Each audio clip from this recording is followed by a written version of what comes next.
Welcome back to the wellness show. जी हाँ, बात हो रही है आज कोल्ड्स एंड फ्लू की, और कोल्ड्स एंड फ्लू के साथ साथ सोर थ्रोट तो बिल्कुल एक किस्म का आपके ये साथ साथ ही चलता है अगर आपको कोल्ड्स या फ्लू हो रहे हों। तो कोल्ड्स और थ्रोट जो है वो सोर थ्रोट के लिए आपको मेडिकल स्टोर जाने की कोई ज़रूरत नहीं है। As Bharti is showing us how we can make an effective remedy for you at home.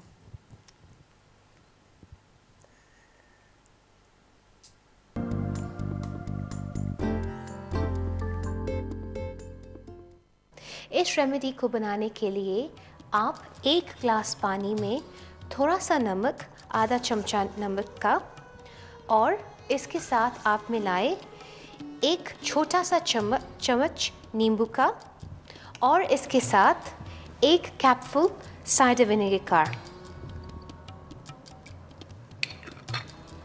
इस पानी से फिर आप गार्गल कर सकते हो, जिससे आपको आपके सोर थ्रोट में आराम मिलेगा। इन ब्लैक करंट्स में बहुत ज़्यादा विटामिन सी होता है, जो आपके इम्यूनिटी को बूस्ट करता है और आपको सोर थ्रोट से आराम दिला सकता है। इस रेमेडी को बनाने के लिए आप 1 ग्लास में इसको हाफ फिल्ड कर ले ब्लैक करंट्स के साथ। फिर इसके ऊपर आप गर्म पानी पोर कर ले। इस तरह गर्म पानी पोर करने के बाद आप इसको 3-4 घंटे के लिए रख दें, जिसके बाद इसका कलर बदल जाएगा। जब आप इस पानी को पिए, आपके ब्लैक करंट्स को च्यू करें तो इसका जो सारा विटामिन सी है वो निकल जाए और आपको फ़ायदा पाए। Thank you Bharti. जी हाँ, ब्लैक करंट जो है they are full of vitamin C, तो I think this definitely is an effective remedy. छोटी छोटी इन्होंने 2 बताई हैं, लेकिन काफ़ी, आप क्या कहती हैं? ज़रूर, और मैं यहाँ बोलना चाहूँ कि vitamin D very important. Vitamin D भी, हाँ, vitamin D, code liver oil, fish खा सकते हैं, ऑयली फिशेस खा सकते हैं, एग्स खा सकते हैं। तो ये विटामिन डी, क्योंकि विंटर में हमको धूप नहीं मिलती है, तो sunlight and vitamin D is also very valuable. तो आप क्या कहती हैं कि विटामिन डी की जो टैबलेट्स हैं, कई, अब ये इतनी कंट्रोवर्शियल है, कभी कोई कहता है कि विटामिन डी आप जो है वो टैबलेट्स में ना लें, कोई कहता है सिर्फ नेचुरल, जैसे नेचुरल सोर्सेज तो अब सनलाइट जो है वो तो विंटर में वैसे ही कम होती है। आपका क्या रिकमेंडेशन है? अगर आपकी डेफिशिएंसी है विटामिन डी की, और अगर आप 65+ एल्डरली है, देन ऑब्वियसली आपकी मोबिलिटी कम है, आप धूप में नहीं जाते, तो फिर आपको विटामिन डी डॉक्टर देते ही है। अच्छा। और वेजिटेरियन, यहाँ मेन मसला क्या होता है कि ये फ़िश ऑयल जो विटामिन डी है, mainly rich source is fish oils. जो वेजिटेरियन पीपल होते हैं वो इन लोग they don't want to take this cod liver oil because it's made from fish oil. So उनके लिए there are some alternative vegetarian products available which are also, yes, so they can take vitamin D from those high rich vitamin diet. Flax seeds, flax seeds है, sesame seeds है, almonds है, you know, eat also a lot of we call as grapeseed oil, olive oil, omega oil. So these are vegetarian products. So those you can take, olives खाइए, तो उसमें से भी आपको मिलता है। सबसे ज़्यादा मैंने ये सुना है कि फ्लैक्स सीड ऑयल जो होता है वो, यानी फ्लैक्स सीड्स खाली जो होते हैं, अलसी बोलते हैं शायद उसको हमारी लैंग्वेज में, ओमेगा रिच, हाँ, ओमेगा रिच जो है वो, हाँ, तो ये खा सकते हैं आप। लेकिन डेफिशिएंसी है ना, तो विटामिन डी जरूर फ़ायदा देती है, बिकॉज विटामिन डी है ना यास्मीन, अभी with the new research is we know कि vitamin D is one of the most important ingredient for your immunity. It is not only anti inflammatory but it increases your immunity to fight for any illnesses. और यही सबसे बड़ी बात मैं आपसे कह रही थी कि बहुत से लोग एक ही फैमिली में होते हैं और उनमें से 2-3 को तो कोल्ड हो जाता है और 2-3 जो है वो बच जाते हैं, तो वो इम्यूनिटी ही की वजह से होता है। That is what makes them different, कि they can fight with the any illnesses. अगर आपकी इम्यूनिटी कम होएगी तो you are more susceptible, vulnerable to even smallest virus, cold, cough from anybody. हाँ, और भी कई बीमारियों का जो है वो आपके पास डिफेंस ही नहीं है स्ट्रॉन्ग, तो फिर आपकी कोई ना कोई बीमारी जो है वो आपको बीमारी भी लग जाएगी और आपको उसको रिकवरी में भी लॉन्ग टाइम लगेगा। अच्छा, अब ये बताइए कि फ्लू जैब जो है, आपने अभी उनको तो बताया था कि वो फ्लू जैब पूछें अपनी डॉक्टर से कि वो उनको लगाना चाहिए, यानी जो हमारी पहली कॉलर थी, लेकिन किन लोगों को फ्लू जैब जो है वो ज़रूर लगना चाहिए? बच्चों को, बूढ़ों को, और इसके अलावा very important is if you are over elderly group जिसको बोलते हैं, ओवर 65।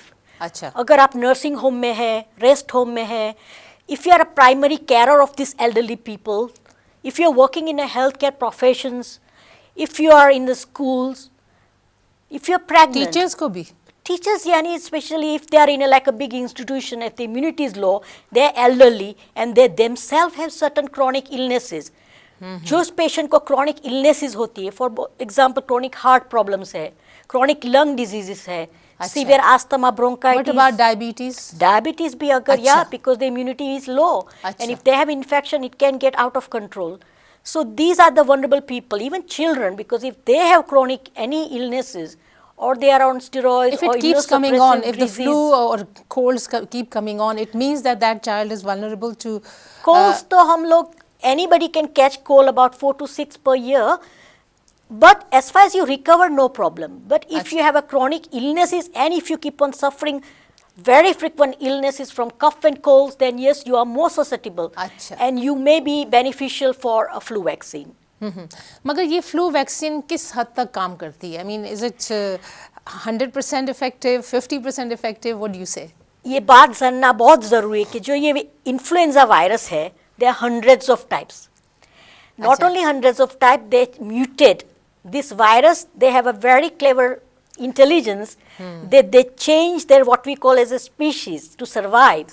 So क्या होता है कि जो वैक्सीन, मानो कि लास्ट ईयर ये कॉन्सेंट्रेटेड वायरस हमने गैस वक्त से जज किया कि this will be predominantly affected next year, तो ये वैक्सीन बना डाले, तो वो चेंज हो जाती है, चेंज हो जाते हैं, तो 100% तो कोई इम्यूनिटी नहीं दे सकता है, लेकिन जो वनरेबल पेशेंट्स है उसको थोड़ा प्रोटेक्शन डेफिनेटली मिलता है. अच्छा, एक और कॉलर है हमारे साथ. Hello and welcome to this show. जी शुक्रिया. अस्सलाम वालेकुम. वालेकुम सलाम. मुझे सवाल ये पूछना था डॉक्टर साहब से कि जो आपने क्रॉनिक एलर्जी का जिक्र किया था, जी.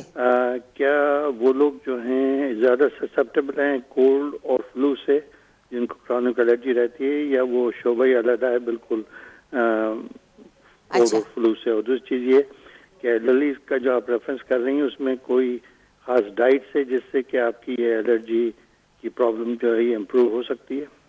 अच्छा, ये जो दो चीज़ें. अच्छा, thank you very much for your questions. जी हाँ, शुक्रिया.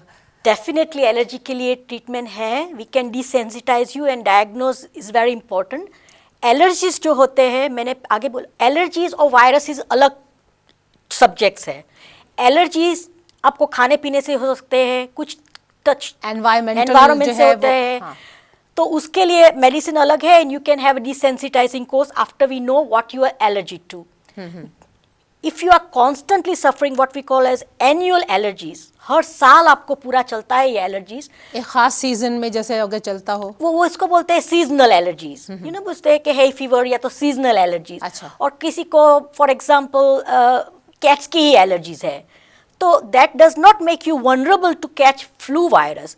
But if your general immunity is low, and if you are suffering from these symptoms and you are in direct contact with somebody who has been suffering that time, and you picked up these droplets through their touching their mucus or sneezings or cough, when they cough the mucus flies in the air, then you can catch this flu virus. So ये दो अलग किस्म की बीमारी है, दोनों की treatment अलग है. Yes, if your immunity is low, you are vulnerable to any illnesses, even including allergies. Allergies immunity से नहीं होती, लिए अच्छा. दैट एलर्जीज होते हैं ना, ये अपनी इम्यूनिटी प्रॉब्लम है. हाँ, कि अपनी इम्यूनिटी जो होती है ना, जो सिस्टम है आपका, गेट कोज होएवाई, कि जो चीज जो फॉर एग्जांपल ये पोलन्स है, तो आपको pollens it should not affect your body, but आपकी बॉडी उसको डिफरेंशिएट नहीं कर सकती है and over reacts to this pollen. तो वो तो आपके ऑटो इम्यून सिस्टम की सिस्टम की ये हेवाई प्रॉब्लम है, वो गलत तरह से ओवर रिएक्ट करती है and you suffer from allergies. So ये एलर्जीज जो है वो आपके बॉडी की इम्यूनिटी ही प्रॉब्लम है, लेकिन it's a different system, different markers वहाँ पे इन्फ्लेम होते हैं. और जो वायरस होते हैं वहाँ आप बाहर से इन्वॉल्व होते हैं. It's a contagious disease, an infectious disease. किसी को हुई है और आपने उसमें से पिक पकड़ लिया एंड यू सफर. तो उनके जो सवाल का वो था कि एलर्जी अगर हम उनको बार बार होती है तो क्या is he more vulnerable for these flu and colds? Only if he's got the current symptoms at the same time when he's been in contamination with the person who's got a virus.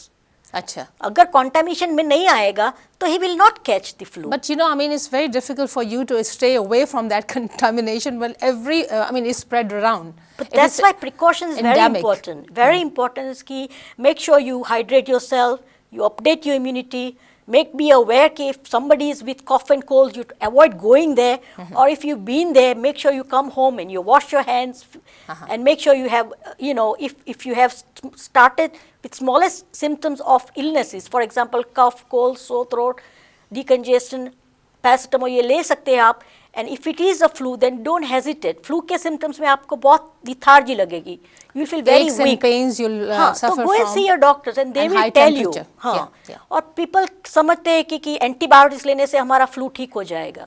ये नहीं होता है. जो अच्छा. Bacterial है उसके लिए antibiotics है. जो वायरल है उसके लिए हम लोग को एंटीवायरल देना पड़ता है. अच्छा, एंटीवायरल कोई और दवाई है या कोई और अगर पेशेंट्स आर treatment वेरी है? Severe and suppose they have got severe illnesses, elderly, or then there are certain antiviral medication which can be prescribed by the physicians. अच्छा तारा, आप जो है होम्योपैथी भी हैं, आप बहुत एक्सपीरियंस होम्योपैथ हैं. मुझे ये बताएं कि बहुत से लोग ये पूछते हैं कि कोल्ड्स एंड फ्लू के लिए होम्योपैथिक जो ट्रीटमेंट्स हैं वो किस हद तक इफेक्टिव है? काफ़ी रिसर्च हो रही है Yasmin, and definitely in homeopathy, particularly for respiratory problems, cough, cold, sore throat, tonsillitis, sinusitis, homeopathic medicines are very effective, and they've been done simultaneously clinical provings, हाँ, and clinical they found evidence out भी that है. these medications, without giving you any side effects, they are very quick to help your recovery, and they are very effective. अच्छा, एक और collar है हमारे साथ. Hello and welcome to this show. Hello, अस्सलाम वालेकुम. वालेकुम सलाम. मैं डॉक्टर साहब से बात करना चाहती जी हूँ. ज़रूर कीजिए, आप शुरू करें. अस्सलाम वालेकुम. वालेकुम सलाम, आप बात करें. जी, मुझे ना खांसी है बहुत ज्यादा, कोई 15-16 साल से. तो हर तरह के इलाज हुए हैं, बहुत ज्यादा टेस्ट वगैरह सब कुछ. तो वो डॉक्टर कहते हैं कि रिफ्लेक्स एंड उन्होंने कहा कि कुछ भी नहीं हो सकता. और मैं दिन रात खांस के मेरी वो हड्डियां और मसल इतने वीक हो गए हैं. और मैं प्रेजोल खाती हूँ, लेकिन वो उससे मुझे खांसी पे फर्क नहीं पड़ता, लेकिन ये कि मुझे हार्ट बर्न नहीं होता. अगर मिस करूँ तो हार्ट बर्न होता है. तो मैं इसके लिए कोई ऐसी घर में कोई चीज देसी, जैसे मैंने अभी लास्ट वीक ट्राई किया अदरक और सौंफ का पानी, तो उससे मुझे यूरिन इन्फेक्शन हो गया क्योंकि अदरक मुझे गर्म लगती है. तो कोई इस तरह की चीज मुझे बताएंगे कि? अच्छा, तो ये आप बताइए कि जो रिफ्लेक्स का ये कुछ रिफ्लक्स ए स्टमक का प्रॉब्लम होता है. You have a high acidity, and because of that ये जो हमारा जो एसिड होता है वो रिगर्जिटेट होता है, ऊपर आता है. को हार्ट बर्न होता है और मुंह में भी काफी म्यूकस आता है. खांसी आती है बिकॉज जो एसिड होता है ना, इट्स एसिडिक, और नॉर्मली हमारा गला अल्कलाइन होता है. तो ये जब एसिड यहाँ गले तक आता है तो यहाँ पे भी आपको सोरनेस होती है, हाँ, वो खराश जिसे कहते हैं, खराश, और इसके हिसाब से आपको इरिटेटिंग कॉफ होती है. तो वेरी इंपॉर्टेंट, ये खांसी को कंट्रोल करने के लिए इम्पॉर्टेंट है कि आपके रिफ्लेक्स को कंट्रोल किया जाए. और वेरी इंपॉर्टेंट कि आप जो अगर कोई पेन किलर्स ले रहे हो बहुत तीखा स्पाइसी, इसीलिए आपको अदरक से ऐसा लगा कि ज़्यादा रिफ्लक्स बढ़, क्योंकि जिंजर है, स्पाइसी फूड है, even staying empty, avoiding your food for a while, fasting, इससे भी एसिड बढ़ जाता है, रिफ्लक्स बढ़ जाएगा, and you may find more irritation. तो रेगुलर आपको मील्स लेने चाहिए, रेगुलर जो है थोड़े ब्लैंड मील्स लेनी चाहिए, एंड अल्कलाइन फूड जितना हो सके इतना. सब्जियां, फ्रूट्स जो हैं, हाँ, वो अल्कलाइन ज्यादा होते हैं. एक very important which is not a medicine but which is a soothing agent is what you could do is when you have too much reflux, if you're not allergic to dairy products, just drink a little ordinary milk sip by sip. That will dilute the acid and it will control your reflux. Other thing what you could do is make sure that you take in warm water a tablespoon of honey, few drops of lemon, not too much lemon, just few drops of lemon, and a little bit pinch of cinnamon powder in it. Cinnamon powder और jaggery बोलते हैं ना, दालचीनी, हाँ, और नहीं तो बोलते हैं jaggery, just a little jaggery bit गुड़ को, हाँ, make this mixture. Basically what this is actually, it's a soothing agent, so it जी. coats your lining and controls your reflux and acid. Thank you very much Sitara, आपने इतनी बातें बताई और हम समझे थे ये छोटा सा एक इशू है, लेकिन it's really quite widespread problems which are attached to this. So thank you so much for coming. Thank you. और यहीं पर हम लेते हैं छोटी सी ब्रेक. आपको देखेंगे हम बाद में इस ब्रेक के.